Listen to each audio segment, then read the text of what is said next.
untuk mengetahui informasi terkait dengan All Eyes on Papua dan bagaimana sebenarnya jejak perjalanan suku Awyu dan Moi menyelamatkan hutannya. Langsung saja kita tergabung dengan Emmanuel Gobay, Direktur Lembaga Bantuan Hukum Papua. Selamat sore, Pak Emmanuel, bagaimana kabar Anda? Selamat malam di Papua. Saya kabarnya baik-baik, Mbak. Baik, Pak Emmanuel, langsung saja kita ke topik utama kami hari ini. Pada akhir Mei 2024, suku Awyu dan juga Moi bersama dengan perwakilan organisasi masyarakat sipil menggelar aksi di depan gedung Mahkamah Agung untuk mendapatkan gambaran besar. Pak Emmanuel, bagaimana sebenarnya gugatan ini bermula dan mengapa warga suku Awyu dan Moi menggugat ke Mahkamah Agung? Yang pertama perlu diketahui bahwa pemerintah Provinsi Papua dan juga pemerintah di beberapa kabupaten, ya, baik di Kabupaten Bovendigul maupun juga di Kota Sorong, itu kemudian memberikan izin pelepasan lokasi maupun juga SK rekomendasi AMDAL kepada dua perusahaan di dua tempat.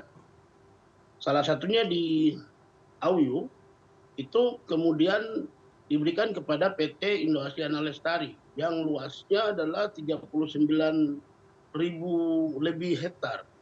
Dan itu kemudian diberikan tanpa ada komunikasi apapun dengan masyarakat adat pemilik tanah adat. Salah satunya adalah marga Woro yang diwakili oleh pimpinan marga, yaitu Franky Woro, yang juga ikut terlibat dalam aksi di depan kantor Mahkamah Agung. Nah, Franky ini setelah mencari tahu informasi melalui PTSP dan juga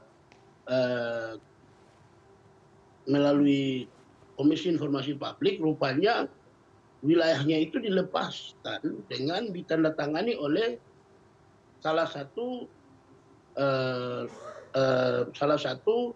badan hukum yang namanya adalah Lembaga Masyarakat Adat. Nah, dalam struktur masyarakat adat Awyu itu lembaga masyarakat adat tidak pernah ada. Nah, lembaga masyarakat adat ini mengatasnamakan marga-marga di dalam suku Awyu, kemudian menandatangani pelepasan tanah adat. Nah, disinilah kemudian menjadi awal temuan dari Franky Woro sebagai pimpinan marga yang mengetahui ataupun kaget dengan tanah marganya itu kemudian lepas. Selanjutnya Franky mengajukan gugatan ke Pengadilan Tata Usaha Negara. Dalam gugatannya banyak hal yang kemudian disebutkan. Salah satunya yaitu tanah marganya yang akan hilang atas izin yang atau SK pelepasan, SK rekomendasi AMDAL yang diterbitkan, maupun juga akan berdampak pada hilangnya hutan adat, juga berdampak pada struktur masyarakat adat, juga berdampak pada sumber mata pencaharian mereka, dan juga ekosistem yang terbangun. Nah, itu semua menjadi bagian yang dimuat dalam gugatan. Dan juga perlu diketahui bahwa dengan hilangnya hutan itu akan berdampak pada hilangnya karbon yang kemudian sangat berperan penting dalam menanggulangi ancaman global warming atau pemanasan global. Nah, itu semua menjadi materi gugatan, dan setelah dimasukkan materi gugatan, rupanya oleh majelis hakim pemeriksa perkara di Pengadilan Tata Usaha Negara, para majelis hakim ini tidak mengikuti pedoman pemeriksaan perkara lingkungan hidup sebagaimana diatur dalam Peraturan Mahkamah Agung nomor 1 tahun 2023 yang diterbitkan. Nah, fakta ini kami temukan melalui fakta sidang, di mana majelis hakim itu tidak pernah membuka dokumen AMDAL yang di dalamnya memuat tanda tangan yang pelepasan tanah yang ditandatangani oleh lembaga masyarakat adat yang tidak pernah ada di dalam struktur masyarakat adat Awu. Nah, ini kemudian membuktikan bahwa hakim pemeriksa perkara gugatan lingkungan yang diajukan oleh Frankie Woro sebagai pimpinan marga Woro itu diperiksa oleh majelis tanpa mengikuti peraturan Mahkamah Agung nomor 1 tahun 2023. Dan dari putusan tersebut rupanya hakim itu tidak menolak gugatannya. Sehingga atas temuan dari majelis hakim yang melanggar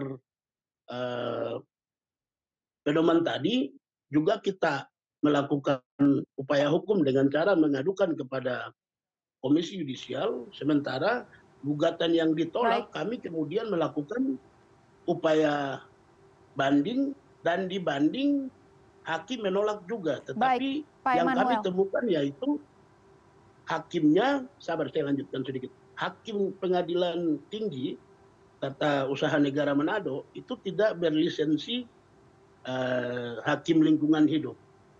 Sehingga kami melakukan kasasi dan saat ini masih di dalam pemeriksaan di kasasi. Begitu. Baik, selain mengajukan banding, ini juga menggelar aksi dan sebagian masyarakat adat di Papua juga mendorong inisiasi perlindungan secara adat. Namun siapakah sebenarnya suku Ayu dan Moi? Suku Ayu dan Moi adalah salah satu atau dua dari sekian banyak suku yang ada di wilayah adat Papua. Perlu diketahui bahwa berdasarkan data Fakultas Antropologi Uncen menyebutkan ada kurang lebih 270 suku. Dua diantaranya adalah suku Ayu yang ada di bagian Papua bagian selatan dan juga suku Moi yang ada di Papua bagian barat daya. Nah, kedua suku ini adalah suku asli yang memiliki hak ulayat dan juga memiliki struktur adat baik dari tetua hingga generasi selanjutnya, juga memiliki sejarah silsilah adat, juga memiliki wilayah adat, juga memiliki tempat berburu meramu dan juga memiliki tempat-tempat sakral yang masih disakralkan hingga saat ini. Dan mereka lah pemilik sah dari wilayah adat Moi dan juga wilayah adat Ayu. Dan juga secara hak ulayat mereka lah pemilik ulayat di tanah Papua ini. Baik Pak Emmanuel, kami simpulkan bahwa perkara utama ini adalah beberapa izin yang sudah dikantongi oleh perusahaan sawit dan tentunya ini akan mengelola hutan di Papua. Bagaimana sebenarnya kondisi hutan Papua saat ini, Pak Emmanuel? Kondisi hutan saat ini di tempat di mana dua suku ada, di mana yang sudah ada aktivitas perusahaan, itu sudah ada separuh yang kemudian beralih fungsi dari hutan primer atau hutan alam menjadi lahan yang sudah botak. Ya. Tapi ada beberapa yang masih utuh. Dan di tempat hutan yang masih utuh itu menjadi rumah bagi hewan-hewan hutan, itu menjadi lumbung hidup bagi masyarakat adat Ayu dan juga masyarakat adat Moi. Itu juga menjadi tempat sakral mereka, tempat inisiasi mereka untuk belajar tentang alam adat mereka. Begitu. Dan tentunya hutan itu adalah menurut masyarakat adat Ayu supermarket mereka, tempat mereka hidup, mereka gantungkan hidup. Karena mata pencaharian mereka adalah berburu meramu. Tanpa hutan mereka tidak akan hidup. Karena budaya mereka dalam pemenuhan pangan itu berburu meramu. Baik, tanpa hutan masyarakat di Papua tidak akan hidup. Dan Pak Emmanuel, ini terakhir, selain aksi damai, tadi Anda juga sudah menyebut sudah ada proses pengajuan banding. Dan apalagi yang bisa dilakukan oleh masyarakat adat Papua untuk menyelamatkan tempat tinggalnya? yang sudah dilakukan oleh masyarakat adat Papua secara adat, mereka melakukan ritual-ritual adat dengan cara melakukan eh, penanaman salib, kemudian juga melakukan ritual-ritual adat di tempat-tempat yang menjadi wilayah adat mereka, dan juga mereka melakukan upaya hukum.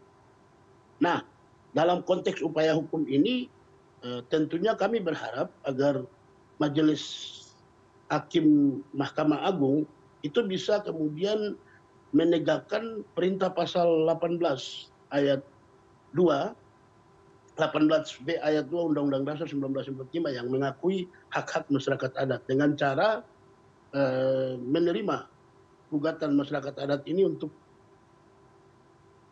mengimplementasi perintah perlindungan hak masyarakat adat sebagaimana yang ditegaskan oleh Undang-Undang Dasar 45 dan juga pasal 6 Undang-Undang 39 tahun 99 tentang HAM, dan juga pasal 4 Undang-Undang nomor 2 tahun 2021 tentang otonomi khusus. Saya pikir Mahkamah Agung adalah lembaga yudikatif yang bagian dari pemerintah yang punya tanggung jawab untuk melindungi. Maka itu kami harap dalam gugatan ini atau upaya hukum yang dilakukan oleh masyarakat adat sebagai bentuk penghargaan dan implementasi undang-undang yang melindungi masyarakat adat, tolong menerima dan memutuskan mengembalikan tanah adat, hutan adat kepada masyarakat adat Papua, khususnya masyarakat adat Ayu dan juga masyarakat adat Moi. Baik, kami akan terus memantau perkembangan All Eyes on Papua dan tentunya hasil keputusan dari Mahkamah Agung. Terima kasih Pak Emmanuel sudah bergabung bersama kami di CNN Indonesian Newsroom.